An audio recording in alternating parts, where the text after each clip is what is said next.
Барлықтарыңызға үлкен сәлем, менің сүйікті көрермендерім. Бүгін мен сіздерге 3 ингредиенттен тұратын қарапайым печенье дайындау жолын көрсеткім келеді.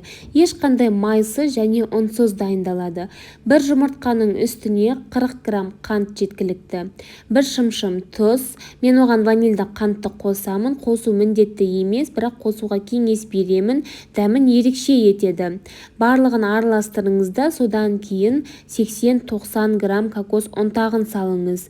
Бірден кокос ұнтағын барлығын салмаңыз, өйткені сізге көрсетілген граммнан әлде қайда көп немесе сәл аз кетуі мүмкін. Міне менде кішкене ғана жұқа қамыр болды, сондықтан мен барлық қалған кокос ұнтақтарын қосамын. Менде 100 грамм кокос ұнтағы кетті. Бізде жұмыртқаның граммына байланысты, сондықтан бұл жерде консистенцияға қарау маңызды. Видеода көріп тұрғандарыңыздай осындай консистенция шығуы керек. Қолымызбен тағы 30 секунд аралығында араластырып жібереміз. Енді пешімізді 180 градуста қыздырамыз. Массаны грек жаңғағы көлемінде немесе өзіңізге керекті мөлшерде алып шариктер жасаймыз. Пергамент қағаздың үстіне арасын алшақ етіп қойып шығамыз. Әдеттегідей сізге ыңғайлы болу үшін ингредиенттердің егжей-тегжейлі рецепті жазбаша түрде бейне астындағы сипаттамада жазылған.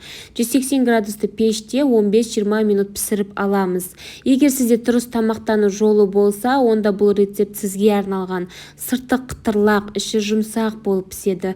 Маған сеніп, менімен болғандарыңыз үшін рахмет.